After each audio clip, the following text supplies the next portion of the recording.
Right, so in preparation to putting the head on, the next thing is I'm just screwing these pillar bolts back into the barrels. So the pillar bolts screw into the barrels, and then the cylinder head studs bolts screw into the top of the pillar bolts.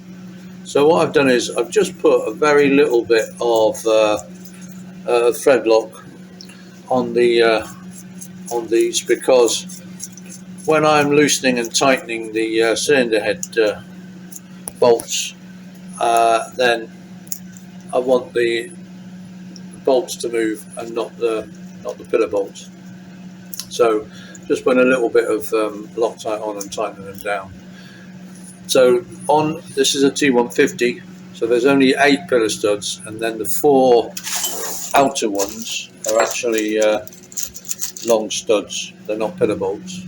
On a T160, is that right? On the T160, they are long bolts that go, yeah, so they are pillar studs all the way on a T160 with 2 bolts on the ends, but on a T150 there's long studs on the 4 M1s. Right, so we're getting ready now to put the cylinder head on the cylinder block. So a few things to note. So the pillar studs are now all screwed in, as are the studs, the cylinder head studs on the outside, which is how they are for a T150. For a T160, the pillar studs are all the way around. The pillar studs, I have tapped all the threads, checked they're all clear, and then I've run a die down the top, down the threads on the studs. That's simply, obviously I want to make sure that the threads are okay, but also of course for torquing up. When I torque the cylinder head down, then if these threads are damaged and they're jamming, then obviously you're going to get a false torque reading. You know, that it's going to read tight when it's not tight, because just that the threads are damaged and they're jamming. So making sure the threads are all nice and clean, so the threads A are all okay, and B, you're going to get a proper torque setting. So that's done. Then I have fitted the dowels in the drain holes. Now I was planning on fitting the dowels into the cylinder head rather than into the barrels, but I didn't do that because the holes in the cylinder head are reamed slightly larger than for the barrels, particularly in this case. So the dowels, if I'd have put them in the head, then I know I'd have had a bit of a nightmare getting the head on to the barrels, because they're a very, very tight fit, and I think they'd have just, you know, they wouldn't have they'd have just come out anyway. You know, there was nothing to be gained really by trying to put them in there, because they're a very tight fit in the barrels, but quite a sort of a loose-ish fit in the cylinder head.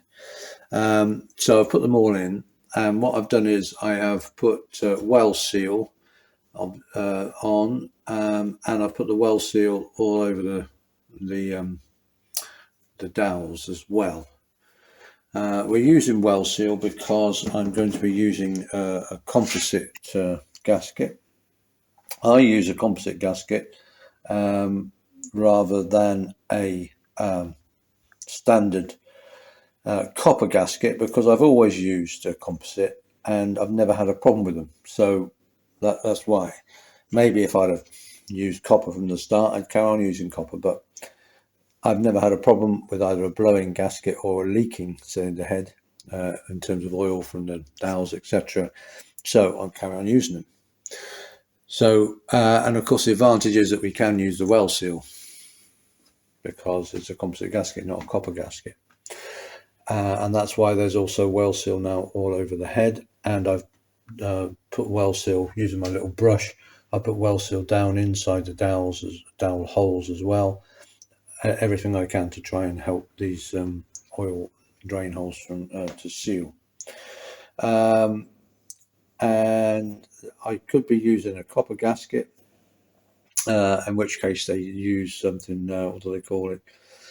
Copperies, I think it's called, like a spray that you put on the copper. You would anneal, always anneal a cylinder head gasket if it's copper, or any copper really. Like, we've got washers and things in here that are copper.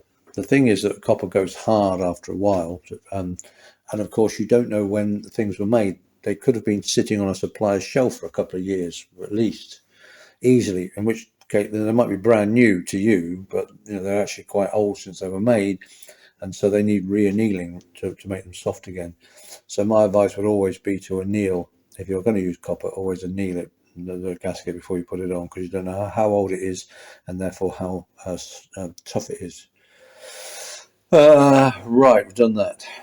Oh yeah, and there's one other gasket which I think P&M motorcycles sell, maybe some others. It's called a cometic gasket, which is a sandwich, metal, then goo, and then metal.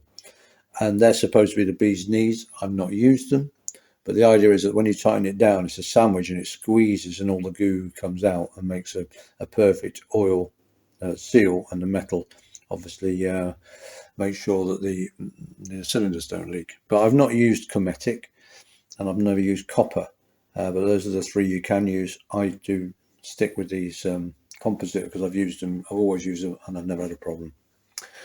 Right, then one thing I've also done is I've also put well seal around all four tappet blocks and at the sides of the tappet blocks, because once the head is on, it's difficult to get the, especially around the back, you can't get the well seal around the back because the head's in the way. So I put my well seal on first, and I put it up the sides of the tappet blocks, because that's where the seals are going to go. They're little rubber seals, and they slide over the tappet blocks. So I've got on the base of the tappet block for the gasket, which we'll put on later, and then round the sides of the tappet block for the actual rubber seals that are going on. It's just a lot easier, because the cylinder head overlaps like that, and that then makes it very difficult to get the well seal down there. Right, I think we're ready. Oh yeah, so it's a composite. You can fit it either way up, I think. I hope. I always fit it that way up. So the larger sort of flame ring, the metal bit, is to the bottom. Obviously, we want a good seal on the cylinder liners. Okay. Yep. You just have to make sure you've got the gasket around the right way. What I mean is, that, like, not that way, because there's no oil holes that side. It's make sure you get it around the right way. Okay, I'm going to just pop that on. I'll carefully slide it down in a minute, and then we'll have a go at putting the head on. Okay, then here we go. I think we're ready to fit the head. We've got the cylinder head gasket on, well seal on, and that's had time to go off. Just a few minutes. Got cylinder head. Make sure the cylinder head's facing round the right way. So exhaust manifolds to the front. And then look underneath and get those studs, those outer studs in place. Eventually, there we go.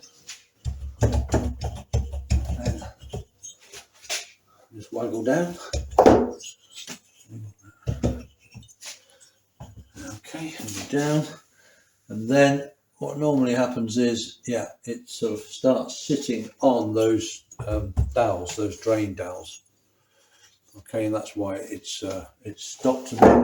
It's stopped. I think you can see, there's that gap, and that gap is normally where the drain, those dowels go in the drain holes.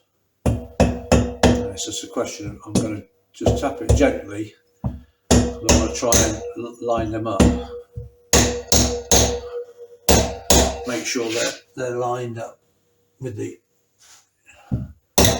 dowels are lined up with the holes in the cylinder head. Yep, we're okay. want to avoid, if we can, I'm not tapping on the corners because you're just going to bend those fins straight down. We're tapping on the vertical fins, and that's okay.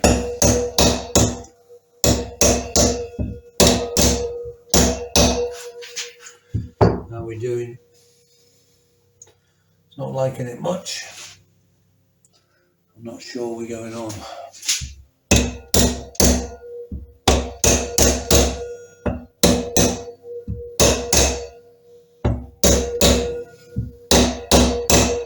That's beginning to go now. Never ever ever tap on a horizontal fin. Even with a soft hammer, it will just bend it straight away. It won't break it, it will bend it. Use a hard hammer and it will snap it. Soft hammer, it will bend it. Going down. Closing down now. Just this side is a bit reticent.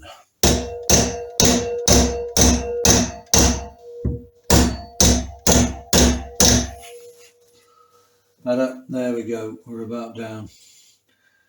Yeah, that's great, we're kind of down. When I say kind of down, that's all I need, because obviously when we tighten up the cylinder head studs, that will pull everything tight.